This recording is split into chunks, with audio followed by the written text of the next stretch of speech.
আসসালামু আলাইকুম আমার প্রিয় আপু ভাইয়ারা, আশা করি আপনারা সবাই অনেক অনেক ভালো আছেন। আর আজকে আমি কোন জায়গা থেকে ভিডিও করা শুরু করব বুঝতে পারছি না যে কোনটা আগে দেখাবো কোনটা পরে দেখাবো। তো কয়েকদিন থেকেই দেখি সবাই হচ্ছে পোস্ট করছে, ভিডিও শেয়ার করছে যে তাদের ড্রাগন গাছে ফুল চলে এসেছে। আর আমি তো শুধু দেখি যে আমার ড্রাগন গাছে যে শাখায় বের হয়েছে, এই যে দেখেন এই শাখাগুলি বের হতে দেখে আমি কিছুটা হতাশ হয়ে গেছি। তো আজকে কেচি নিয়ে এসেছি যে এই শাখাগুলি কেটে দিব, প্লাস হচ্ছে কয়েকটা ডগা একটু কেটে দিব। আর ড্রাগন গাছে তো তেমন কোনো সার লাগে না, আমি যত্নই করি না ড্রাগন গাছের, আমার অতটা পছন্দ না আসলে।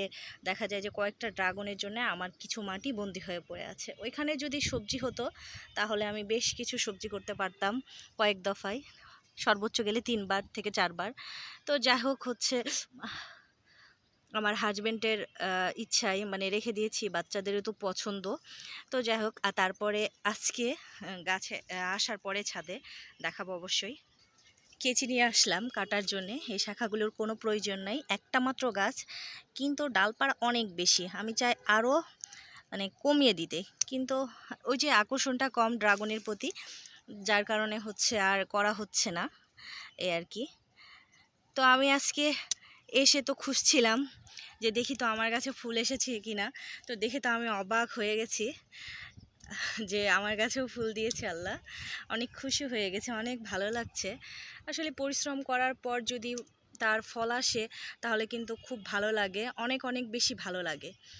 আমার একটা গাছে অনেক অনেক ফুল এসেছিল, প্রায় কতটা মতো সঠিক মনে নেই, 30টা প্লাস ফুল এসেছিল একটা মাত্র গাছে। খুব যে বেশি গাছ তা কিন্তু না, 2টা 3টা না, শুধুমাত্র একটা গাছ। তো ওইখান থেকে আমার 2টা না 3টা ড্রাগন হয়েছিল। তো খারাপ লেগেছিল কিছুটা, তারপরেও যে হয়েছিল কারণ আমি জানি একটা গাছে, টবের গাছে বিনা যত্নে এ আর কি হতে পারে, মাচা করে দেওয়া দরকার, যেটা রিং করে উপরে উঠায় দেওয়া হয়। এক আপু কমেন্ট করেছে যে আপু একটু উঁচু করে দিলে ড্রাগন গাছে ফল ভালো আসে। আমি জানি, তারপরও করে দেওয়ার মানুষ নাই, কাকে বলবো, করতে চায় না, এ আর কি। তো আপনাদের ফুল দেখাই, 2টা মাত্র ফুল এসেছে, আর এই 2টা যদি টিকে তাহলে কিন্তু আমি কি বলবো, অনেক খুশি, আর কিছু লাগবে না। এই যে এগুলিতে সবগুলিতে কিন্তু গত বছর ফুল এসেছিল, যার কারণে দেখেন এই চোখগুলি নষ্ট হয়ে গেছে। এই কাটার যে অংশগুলি, যেগুলি নষ্ট না, যেমন এইটার, এগুলিতে কিন্তু লাস্টের দিকে ফুল আসবে। এই যে এটা এটা নতুন ডাল আর এটা পুরানো ডাল। তো এখানে যে অংশগুলি ভালো সেখানে 2টা এসেছে। তো এই 2টাই কিন্তু আমার কাছে যথেষ্ট। আর একটু কাছে থেকে আপনাদের দেখাই, ফুলগুলি একটু গোলাপি হয় আর গোল টাইপের, একদম গোল টাইপের আর গোলাপি, দেখেই বোঝা যায়। আসলে ওদের সাথে থাকতে থাকতে না শিখে গেছি। আপনারাও যারা নতুন বাগানি, আস্তে আস্তে আপনারাও শিখে যাবেন কোনটা ফুলের আর কোনটা হচ্ছে আম, ডাল, সেটা আস্তে আস্তে বুঝে যাবেন। আর এই যে এখানে একটা ডাল আছে, এই যে এটা একটু লম্বাটে হয় আর অতটা পিঙ্কিশ হয় না, যেরকম ওইটা সাদা পিঙ্কি টাইপের, এটা একটু গাঢ় টাইপের হয় আর একটু লম্বা হয়। তো এটা দেখে তো আমি মহা খুশি যে আমার কাছে ড্রাগনের ফুল এসেছে। এদিকে বাঙ্গিগুলোতে কিন্তু বাঙ্গি চলে এসেছিলো, আমি তো গত ভিডিওতে বলেছি যে বাঙ্গিগুলি ছিঁড়ে ফেলেছি। আর আমার এই যে গাছ নষ্ট করে, এটা আপনাদের সাথে শেয়ার করেছি। আপনারা যে আমাকে এত এত সাপোর্ট করেন, আমার না খুব ভালো লাগে। আপনাদের হচ্ছে এটা বলে বোঝাতে পারবো না কি পরিমাণে একটা সাপোর্ট বলা যায় মানসিকভাবে। এইদিকে আরেকটা সুখবর হলো যে আমার গাছে সজনে গাছে মানে সজনে টিকছিল না আসলে। সজনে গাছ অনেকটা ড্রাগন গাছের মতোই, ফুলের মতোই, যে একসাথে হচ্ছে ফুল থাকে ফল থাকে। এই যে ছোট ছোট সজনেগুলি, এগুলি কিন্তু পরাগায়ন করলে তারপরেই বড় হবে, তাছাড়া কিন্তু সব ফুল ঝরে যাবে। তো এতদিন হচ্ছিল না কারণ মৌমাছি কিংবা ভোমরা কোনো কিছু ছিল না। তো আজকে ছাদে আসার পরে দেখি যে ভোমর এসেছে, এই যে ছুটাছুটি করে এক ফুলে থেকে এক ফুলে। তো ইনশাল্লাহ এবার কিন্তু আমার কাছে একদম ধুম সে সজনে ধরবে। আর এই যে লাউ গাছ কিনে এনেছি লাগাবো বলে, কোন টবে দিব মানে কোনো হচ্ছে ভাবতে পারছি না যে কোন টবে দিব লাউ গাছ। কারণ এই টবে, যেই টবে দিতে চাচ্ছি, এই টবের মাটিগুলো মূলত নষ্ট। আর নষ্ট বলতে কিছুটা পরিমাণে দিয়েছে, খুব বেশি পরিমাণে দেয়নি। এখন অনেকেই বলতে পারেন কি দিয়েছে, আসলে একটা আয়ুর্বেদিক ওষুধ, যেটা যাই হোক এই কি এটা কি ওষুধ এটা বলছি না, তবে যে এটা দিয়েছে সেটা আমি বুঝতে পারি। এমনকি আগের অনেক ভিডিওতেও দেখিয়েছি আপনাদের যে ওইটার ইয়াটা কেমন হয়, প্রতিক্রিয়াটা। তো জানি না গাছগুলি হবে কিনা, যেহেতু কিছুটা কম পরিমাণে দিয়েছে এজন্য মাটিগুলি অতটা হার্ড হয়নি, এমনকি ওই পরিমাণে মনে হয় না ক্ষতি হবে, জানি না সঠিক। এই আশায় কিন্তু গাছটা এই টবেই লাগিয়ে দিলাম, এখন দেখা যাক হয় কিনা। আসলে রিজিকের মালিক আল্লাহ, এজন্যে এই ভরসা নিয়েই কিন্তু আমি করে যাচ্ছি। আর সারা জীবনই করে যাওয়ার চেষ্টা করব যতদিন সুস্থ আছি, ভালো আছি। তো এই টবেই লাগিয়ে দিলাম। আর এবার আমার তো গাছ লাগাতে অনেক দেরি হয়ে গেছে, আমি তো অনেক লেট করে ফেলেছি। বর্ষাকালে কিন্তু লাউ অনেক ভালো হয়, দেখা যায় যে পরাগায়নের একটু সমস্যা হয়, তবে যদি একটু কেয়ার করা যায়, পরাগায়নের ফুলগুলি একটু বেঁধে দিয়ে, মানে পলিথিন দিয়ে বেঁধে দিলে তারপরে হচ্ছে আর রেণুগুলি ধুয়ে যায় না, এভাবে করে করলে দেখা যায় কিন্তু খুব ভালো হয়।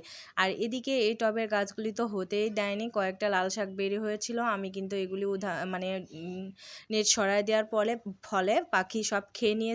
তো ভাবলাম এখানে পালং শাকের কিছু বীজ দিয়ে দিই, যেহেতু অফুরন্ত পালং শাকের বীজ আছে। এই গাছগুলি কখনো মরছেই না, নতুন একদিকে বীজ শুকাচ্ছে আবার নতুন করে বের হচ্ছে। বিরক্ত হয়ে গেছি ওদের বারবারন্তি দেখে। আসলে টবটা আমার হচ্ছে বন্ধ হয়ে আছে, যে জায়গাটুকু দখল করে আছে ওইখান থেকে কাছাকাছি আমি অন্য একটা শাক পাবো। তো এর জন্য মূলত একটু বিরক্তও লাগছে। আর এই টবে দিয়ে দিলাম, মাঝখানে হচ্ছে আমি পুঁই শাক লাগিয়ে দিব, ভেবেছিলাম না যে আজকে পুঁই শাক দিব, দোটানায় ছিলাম দিব কি দিব না। আর আমি কিভাবে মাটিগুলি খুঁচাচ্ছি দেখেন, আমার লাস্টের দিক দিয়ে যে মনে হচ্ছে হায় আল্লাহ, আমি এত গভীর করে মাটিগুলি খুঁড়ছি কেন, আলতো হাতে দিলেই তো হয়ে যেত, বীজগুলি তো বেশি ভিতরে পড়ে গেল। তো করার পরে মনে পড়েছে, করার আগে না। তো যাই হোক হচ্ছে যত বীজ দিয়েছি যতগুলো, ওইখান থেকে কয়েকটা করে বের হলেই কিন্তু অনেকগুলি পালং শাক হয়ে যাবে। আর মাঝখানে আমার অন্যান্য টবে হচ্ছে অনেক পুঁই শাক হয়েছে, তো ওইখান থেকে কিছু গাছ আছে, কিছু গাছ হচ্ছে তুলে ফেলেছে, সেখান থেকেই আমি কয়েকটা লাগিয়ে দেবো এখানে। আর পুঁই শাক কিন্তু মাশাল্লাহ অনেক ভালো হয়, ছাদ বাগানে কিন্তু প্রচুর পরিমাণে পুঁই শাক হয়। একটু মাটির পরিমাণটা বেশি নিলে দেখা যায় যে পুঁই শাক কিন্তু অফুরন্ত খাওয়া যায়, বাজার থেকে আর কখনো কিনে খাওয়া লাগবে না, খাওয়া তো দূরের কথা, কিনে মানে খেয়ে শেষ করা যাবে না, এত পরিমাণে হয়, বিরক্ত হয়ে যেতে হবে খেতে খেতে। তো খুব হচ্ছে ভালো হয়। আর আমার এই পুঁই শাকের জাতগুলি কিন্তু মোটা সবুজ রঙের পুঁই শাক, এগুলি গত বছরের যেই হচ্ছে পুঁই শাকের বীজ রেখেছিলাম সেগুলি থেকেই এখানে ওখানে পড়ে এগুলি হয়েছে। আসলে আমি ছড়িয়ে দিয়েছিলাম যেন চারিদিকে বের হয়ে থাকে। আর একটা কি কথা জানেন, পুঁই শাকে কিন্তু একদম পানি পছন্দ করে না। আর এখন যে আবহাওয়াটা চলছে, বৃষ্টি হচ্ছে, এতে করে মাটি সবসময় ভেজা থাকছে, এ অবস্থায় আমি পুঁই শাক রিপোর্টিং করছি, এতে করে আমার পুঁই শাকগুলি গোড়া পচে মারা যাওয়ার কিন্তু 99% চান্স। কারণ দেখা যায় যে বৃষ্টি হতেই থাকবে, তারপরেও হচ্ছে রিপোর্ট করলাম, গোড়া শুকনা হবে না। তো এভাবে করে দেখা যায় যে পুঁই শাকগুলি মারা যাওয়ার অনেক চান্স আছে। অনেকেই বলেন গোড়া পচে মারা যায় কেন? গোড়া পচে মারা যাওয়ার একটা মাত্র কারণ হচ্ছে পানি দেওয়া। অতিরিক্ত পানি কিন্তু একদম পুঁই শাক নিতে পারে না। তো আপনারা চেষ্টা করবেন চারা গাছগুলি একটু হচ্ছে মানে ওইভাবে করে যত্ন করে করতে। যেমন এই পুঁই শাকের চারাগুলি আমি যেখান থেকে তুললাম ওইখানে কিন্তু আরও অন্যান্য গাছ আছে, যার ফলে ওইখানে মাটি কিন্তু শুকিয়ে যায়। মাটিতে যেই রসটা থাকে, ভেজা ভেজা থাকে স্যাঁতসেঁতা, সেটা কিন্তু কখনোই থাকে না, প্রত্যেক দিনই মাটিটা প্রায় শুকিয়ে যায়। তো এর জন্য কিন্তু একটাও চারা মরেনি। আর এবছর আমার সবগুলি চারাগুলি দেখা যায় অন্যান্য টবে বের হওয়ার কারণে একটা চারাও কিন্তু মারা যায় নাই। আর নতুন করে যেই চারাগুলি বের হয়েছে মানে খালি টবে সেগুলি জানি না কি হবে, মনের ভিতরে একটা রিস্ক থাকে। আর দেখেন আমি কি সুন্দর করে গাছগুলি কিভাবে করে লাগাচ্ছি সোজা করে। আসলে গোড়াটা চাপলেই যে হয় তা কিন্তু না, যেদিকে ব্যাকা আছে তার উল্টো দিকে একটু মাটিটা চেপে দিলেই গাছটা সোজা হয়ে যায়। তো একটু কেয়ার করে একটু যত্ন নিয়ে আসলে করলে কিন্তু গাছগুলি খুব ভালো হয়। আর সবথেকে বড় কথা অভিজ্ঞতা। যদি আপনি গাছের সাথে গাছ করতে থাকেন, তো ওদের সাথে থাকতে থাকতে মানে ওরা কি চায়, ওদের কোনটা করলে ভালো হবে, কোনটা করলে খারাপ হবে, ওদের কি সমস্যা, এগুলি সবই কিন্তু বোঝা যায়। তো গাছের সাথে সময় দিতে হবে, এ আর কি। এখানে ঢেঁড়স গাছগুলি কিন্তু আমি তুলে ফেলবো, একদম পোকায় ভরে গেছে। আর এখানে এই পর্যন্ত আমি কোনো রকম রাসায়নিক সার দেইনি। গত হচ্ছে ২ মাস যাবৎ আমি আমার কোনো টবে রাসায়নিক সার দেওয়া হয়নি। একেবারে ২ মাসের উপরেই হয়ে যায়, দেখা যায় যে আমি কোনো রকম সার দেইনি। জৈব সার বলেন, রাসায়নিক সার বলেন, শুধুমাত্র ২ দিন আগে আমি শুধু একটু লিকুইড জৈব সার দিয়েছি। আর এই যে এখানেও দেখেন ছোট্ট একটা টব রেডি করে আমি এখানে পুঁই শাক না, এটা হচ্ছে আর অন্য কিছু আমি ঠিক বুঝতে পারছি না। পুঁইশাকের মতোই লাগে, যদিও আমি অন্য কিছু বলেই লাগাচ্ছি। তো দেখা যাক, যদি পুঁইশাক হয় অন্য টবে দিয়ে দিব, আর না হলে কেটে খেয়ে নিব। আর অন্য কিছু হলে তো হলোই। অন্য কিছু কি সেটা যদি হয় তাহলে বলব। তো হচ্ছে আজকে দিনটা কিন্তু আমার ছাদ বাগানে অনেক ভালো কেটেছে, অনেক ভালো মতো করেছি। আর ছাদটা কিন্তু একেবারে পুরোটাই ময়লা হয়ে আছে। আমার হাজব্যান্ড বলেছে, আলিফের বাবা বলেছে যে ছাদটা পরিষ্কার করতে, কিন্তু করতে পারলাম না। যেহেতু ঝাড়ুটা আমার ভেঙে গেছে, এই কারণে করা হচ্ছে না। আর এত ব্যস্ততার মাঝে না ছাদে অতিরিক্ত সময় দিতেই পারি না। শুধু যতটুক মানে প্রয়োজন কাজ করার, ঠিক ততটুকু করা হয়। হয়তোবা আমার জায়গা থাকলে অন্য কেউ ছাদে আসতোই না, যত্নই করতো না, এত কিছু করতো না। সকালে নাস্তা বানিয়ে ওকে খাওয়িয়ে রেডি করে স্কুলে যাওয়া। অবশ্য ওর বাবা দিয়ে আসে, আমি কিছুক্ষণ পরে যাই। ওইখানে বসে থেকে ছেলেকে নিয়ে আসি, আবার দুপুরে রান্নাবান্না করে আরও অন্যান্য কাজ তো থাকেই, গৃহিণী বুঝেনি তো। একটা হচ্ছে হাউসওয়াইফের কী পরিমাণে কাজ থাকে।